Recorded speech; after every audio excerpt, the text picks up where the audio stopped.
is CBS News Miami. Good afternoon, and thank you for joining us. I'm Naja Sherman, and welcome to CBS News Miami's 4 p.m. Quickcast. Let's take a look at today's top stories. We begin with breaking news. A child rushed to the hospital after shots rang out in Miami. Police say an 11-year-old child suffered from gunshot wounds. Chopper 4 was over the scene. It happened along the 200 block of Northwest 17th Street. No word yet on the condition of the victim or the motive behind the shooting. CBS News Miami's Nakaya Carrera will have the very latest on this story coming up at 5. A safety alert out of Homestead this afternoon. Police say a man exposed himself to a 10-year-old girl and then tried to kidnap her. CBS News Miami's Peter Dinch reports from Homestead. Homestead police are appealing for the public's help trying to find a man who tried to abduct a 10-year-old girl. They've released this composite sketch of the suspect with a detailed description of him and a description of his car that left the Phoenix apartments here on May 31st in Homestead. Police say they're appealing for help now because they've exhausted all leads so far. They say the victim was walking to a dumpster when the suspect got out of his car, exposed himself, and tried to grab her. She ran away. I definitely don't feel like the community is safe. I feel like they should have security around here, and I also feel like the parents should continue to watch their kids. Don't let the kids roam around by themselves outside. Coming up at 5, we will hear from Homestead Police and a very concerned parent. That's coming up in just 1 hour on CBS News Miami. In Homestead, Peter Dinch, CBS News Miami. Always alerting, always tracking. This is Next Weather. Taking a live look outside, a very hot and humid day across South Florida. Let's get right to next weather. Meteorologist Cindy Pressler with the breakdown. My goodness, yes, that humidity just slaps you right in the face when you walk out the door. 90 degrees right now, but the temperature was up to 92, but that feels like temperature was 106 about a half an hour ago. So we've got a little bit of outflow coming in from some storms in Broward County. And look at the haze again today. South winds at 8 miles per hour, pumping in lots of moisture, so that heat advisory will continue for all of South Florida until 6 o'clock this evening, and we're going to see another heat advisory tomorrow. You can really pick out where the cooler air is kind of settled in with some showers and storms developing right in the Coral Springs area, trying to get into Fort Lauderdale right now. So feels like temperature is still in the triple digits, but if you get into one of these little showers or one of these little outflow boundaries, your temperature could drop nicely, but it's still going to be very sticky. Check this out. These storms are barely moving. There's a lot of lightning here from Boca Raton all the way down to Fort Lauderdale, kind of drifting to the east-southeast at this point, but they're such slow movers, and a lot of lightning with them as well. Plantation, there's a cluster of storms right around the Tamarac area. This one putting down some heavy rain and barely moving at all. We've already got some reports of over an inch of rain. This is a radar estimate, so you could see some localized flooding along that area. So watch out in those spots. That's going to be the spot that has the likelihood of seeing these storms yet this afternoon, going into early evening. You can see how that slow drift, very slow drift down along the turnpike, trying to make its way into Oakland Park and Fort Lauderdale. Pompano Beach also picking up some rain out of this. So even though we've got the dust in the air, we still have that chance to get some storms there. Not likely anywhere else. Partly cloudy to mostly cloudy. Of course, it's the hazy conditions, and that dust sticking around. It's going to start easing out, just thinning out just a little bit over the next few days, and then by Saturday we'll be in between dust plumes, so that'll be a dust-free day. So that means our thunderstorm chances will be up, and I think we'll see some more dust heading into next week. So rain chances down a little bit right now because of the dust, and then we're going to push them up as we head into the weekend and then beyond.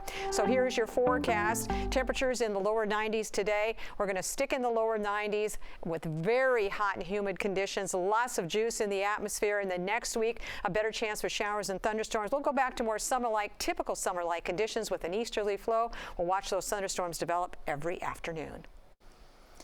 President Biden is hosting the NATO summit in Washington as former President Trump reemerges on the campaign trail this evening right here in South Florida. CBS News Miami's Natalie Brand reports from Capitol Hill. Washington is rolling out the red carpet for World Allies Tuesday, marking the 75th anniversary of the NATO alliance. President Biden will address that group later today as questions swirl domestically about his health and candidacy. Has the president been treated for Parkinson's? No. Is he being treated for Parkinson's? No, he's not. Is he taking medication for Parkinson's? No. The White House has been peppered with questions as the president insists he's staying in the race. His GOP opponent, former President Donald Trump, has a rally this evening in Florida with Senator Marco Rubio. He weighed in on Sean Hannity's show. It looks to me like he may very well stay in. He's got an ego and he doesn't want to quit. President Biden is also trying to prevent defections here on Capitol Hill. He's secured some key backing, but others in the party remain unconvinced. We would be better off with another nominee. Okay. Congressman Adam Smith of Washington is among the 6 House Democrats publicly calling for the president to exit the race and claims privately there are more. They have different reasons for not wanting to say it. I think it's a high number. Other House Democrats say they're united. We're riding with Biden. We're riding with Biden. The GOP leaders have already made it plain that chaos is their friend. I'm not going to give them more chaos. But some senior Democrats say the president needs to do more to show he has the energy and capacity to win the race. Natalie Brand, CBS News, Capitol Hill.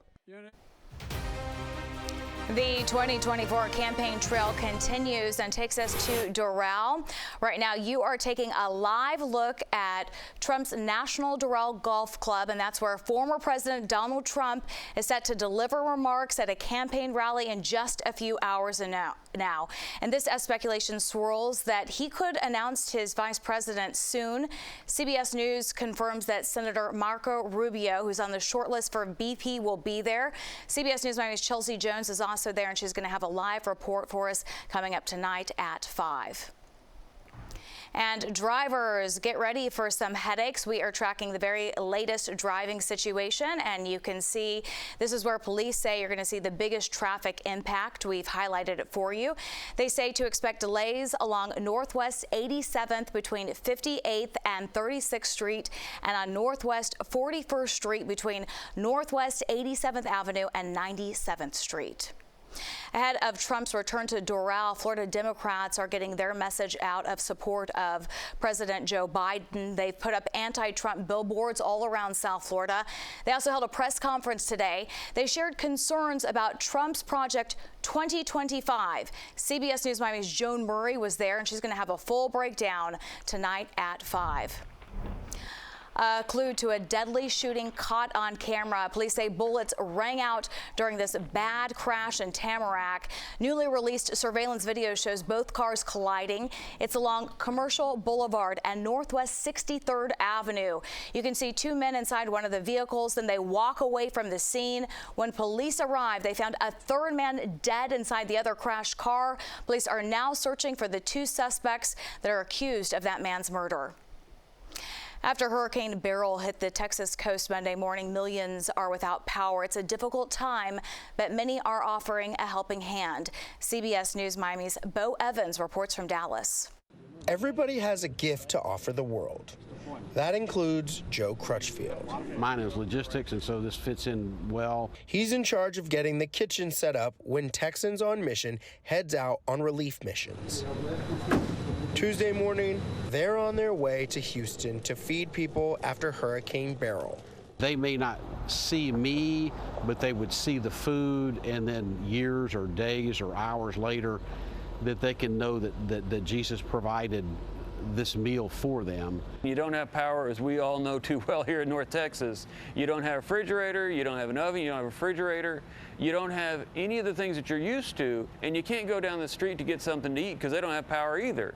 And so that's why these meals are so crucial today. John Hall knows too well how important the little things are when you're trying to recover from a disaster like this. Can't cook for yourself. You find out that you can't clean your own clothes. You just can't do the little things that we take so much for granted. And so even when someone brings us a load of dirty laundry, and we wash it, we dry it, we fold it, and we give it back to them within 24 hours so they don't even have to worry about it. I mean, people just break down in tears. About 25 North Texans will head to Southeast Texas, ready to serve thousands of meals, fold laundry, and whatever other little things they can do to help their fellow Texans get through this. In Dallas, Bo Evans, CBS News, Texas. When we get back, health officials warning Americans about a summer spike in COVID-19 cases. The state's seeing some of the biggest spikes next. Welcome back to CBS News Miami's 4 p.m. Quickcast. In today's Health Watch, there is a nationwide summer spike in COVID-19 cases. Florida is reportedly experiencing one of the highest increases. According to the latest data from the CDC, Florida ranks among the highest of any state during this wave. Rates of COVID have surged in emergency rooms over recent weeks. Experts stress getting vaccinated and practicing good hygiene to keep numbers low.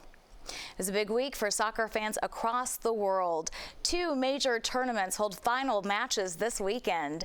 As CBS News Miami's Christian Benavides shows us, this year's matches are drawing massive crowds. This tailgate outside MetLife Stadium in New Jersey may look like it's for a Giants or Jets game, but all this excitement is for a different type of football. It's kind of one of those once-in-a-lifetime experiences that you don't really know how to prep for.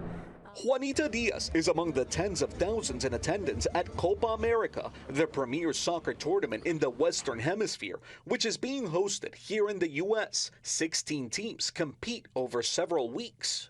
The Copa America is a nice little appetizer for the World Cup come 2 years down the line that we're sharing with Canada and Mexico. CBS sports analyst Nico Cantor has been closely following the tournament and the betting favorite, Argentina. For the first time in my life, at Argentina games, I'm seeing a majority of people with Argentina shirts on that are not Argentine. Argentine captain Lionel Messi's arrival to Inter Miami has provided a boom of interest in the sport here in the U.S. Having the greatest footballer of all time on our soil is invaluable.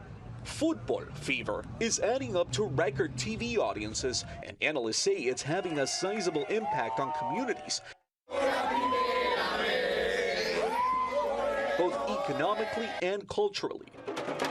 And while the U.S. team was quickly knocked out of the Copa with 2 straight losses, fans are still invested. Let's go Brazil! Proving that the U.S. is more than ready to welcome the 2026 FIFA World Cup. Christian Benavides, CBS News, Miami. It is time to shake off your fear of singing in public. Brightline wants you to board the Taylor Swift train. It's for this year's most anticipated concert in October. Brightline is hosting a sing-along on board on your way to the big show. So basically this ride will take friends from Orlando to South Florida October 18th, 19th, and 20th. The trip takes people to Aventura, then shuttles will connect them back to Hard Rock Stadium.